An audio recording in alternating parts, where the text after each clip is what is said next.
Despite the fact that steel cage traps are widely regarded as one of the most efficient ways for controlling wild boars in the modern era, the fact of the matter is that these animals continue to inflict significant damage to crops in many regions of the world. Is that the case? Is there certainly something wrong with the manner that which people are putting this method into practice?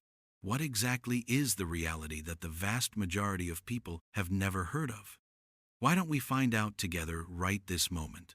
The phrase, wild boars are invasive and extremely harmful to agriculture, is one that we hear rather frequently. But just a few people bring up a truth that is unexpected. Humans were the ones who started this whole mess in the first place. Eurasian wild boars were brought to Texas by a few ranchers and sport hunters in the 1930s, with the goal of introducing them for the purpose of recreational hunting. These boars eventually escaped from captivity and interbred with natural feral pigs, which resulted in the creation of hybrid populations that were very adaptable. The direct consequence of this was a broad biological catastrophe that was difficult to contain. As of 2019, the number of wild boars had climbed to about 9 million, showing up in at least 39 states across the United States. In 1990, the number of wild boars was approximately 2 million. And it's not just the United States of America. A great number of other nations, like Germany, Spain, and Australia, are also dealing with issues that are comparable to these. Just in the United States of America, wild boars are responsible for an estimated $1.50 billion worth of economic harm each year. The majority of this is caused by the destruction of crops, the damage to irrigation systems, attacks on livestock, the degradation of land, and the spread of diseases to both animals and humans. The situation is made considerably more severe by the rate at which they reproduce. Within a single litter, a single female pig can give birth to anywhere from 4 to 6 piglets, and she can reproduce twice a year. This indicates that their numbers will continue to increase in an uncontrollable manner until at least 60% of the population is culled annually in each area. Millions of dollars have been spent by the United States Department of Agriculture, and numerous states in order to undertake control efforts. A number of states, including Texas and Oklahoma, have just given their approval for the usage of kaput, a poisonous bait, commencing in the year 2024. However, this chemical solution is contentious because there is a possibility that it will impact species that are not the intended target. When it comes to the physical techniques of control, round pen pig traps are among the most popular and efficient solutions available. In most cases, the diameter of these traps ranges from 9 to 12 meters, and they are intended to capture a full sounder of pigs in a single gate drop. After only a few pigs have been trapped, this strategy helps to prevent the other piglets from learning how to avoid being caught in traps. On the other hand, a significant number of users commit errors that render these traps ineffective. Wild boars are exceptionally intelligent animals that are able to take in and recall information about potential dangers.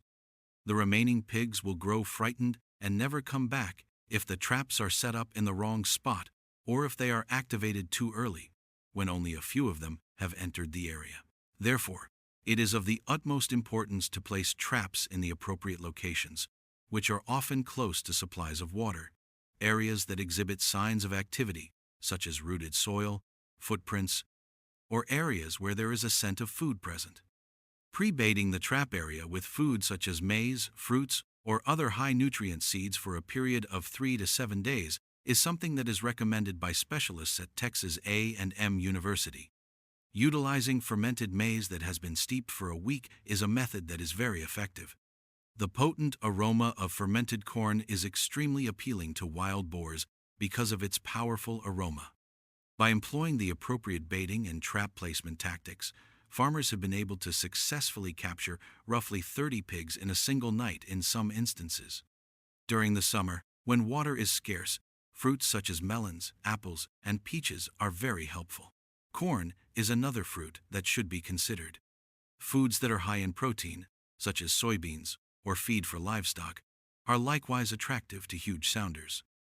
One of the most typical errors, on the other hand, is setting off the trap while there are only a few pigs inside. Be sure to keep an eye on things and make sure that at least 70 to 80% of the group enters the trap on a consistent basis before activation.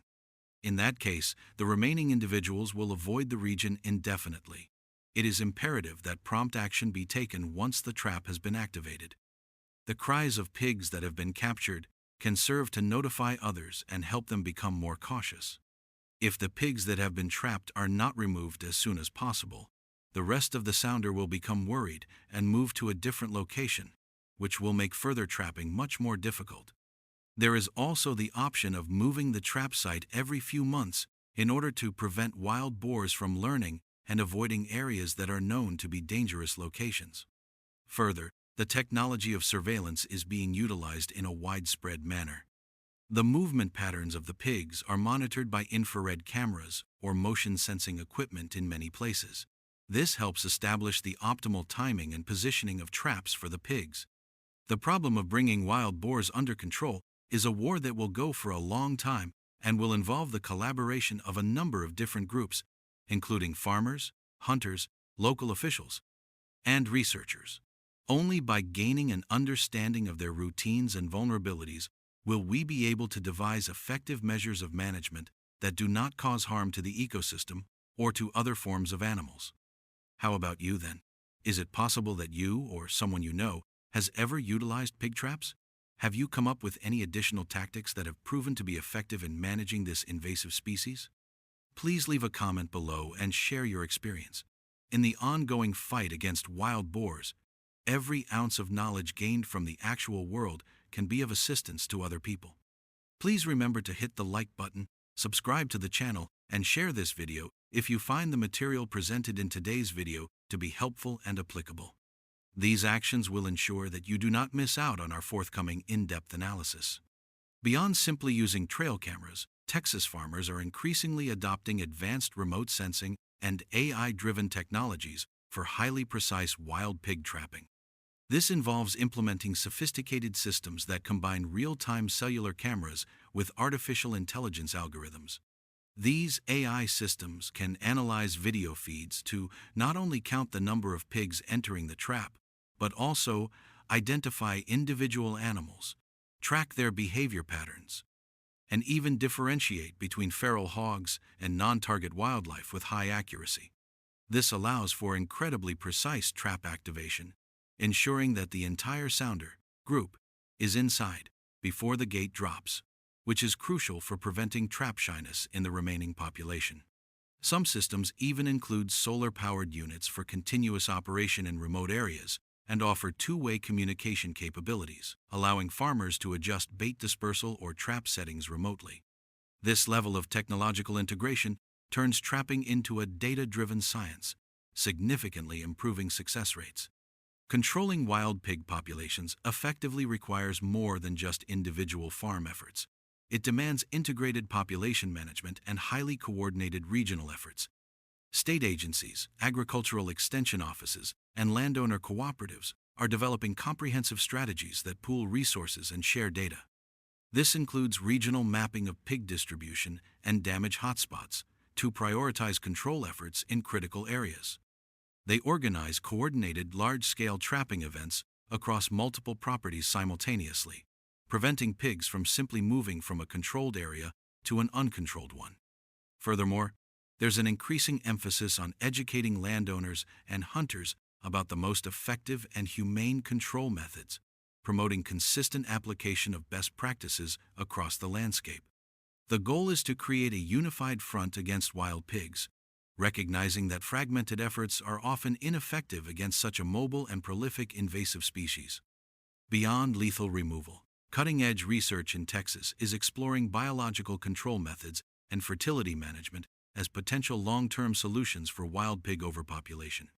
Scientists are investigating the development of species-specific immunocontraceptives, like porcine zona pellucida vaccines, that could sterilize female pigs, dramatically reducing their reproductive output without causing harm to other wildlife.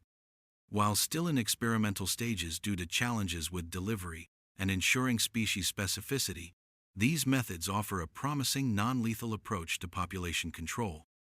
Another area of research involves understanding the genetic makeup and disease susceptibility of hybrid wild pig populations, which could inform the development of targeted biological agents if deemed safe and ethical.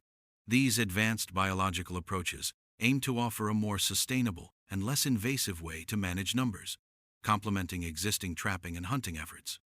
The significant economic damage caused by wild pigs has led to the development of various economic incentives and strategies for the commercialization of wild pig products as a partial offset. Beyond simply donating meat, there's a growing market for processed wild pig meat products sold to specialty restaurants, butcher shops, and even direct-to-consumer online stores.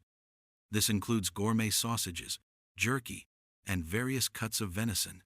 These ventures not only create a market for the harvested animals, but also provide an economic incentive for their removal, transforming a costly nuisance into a valuable resource.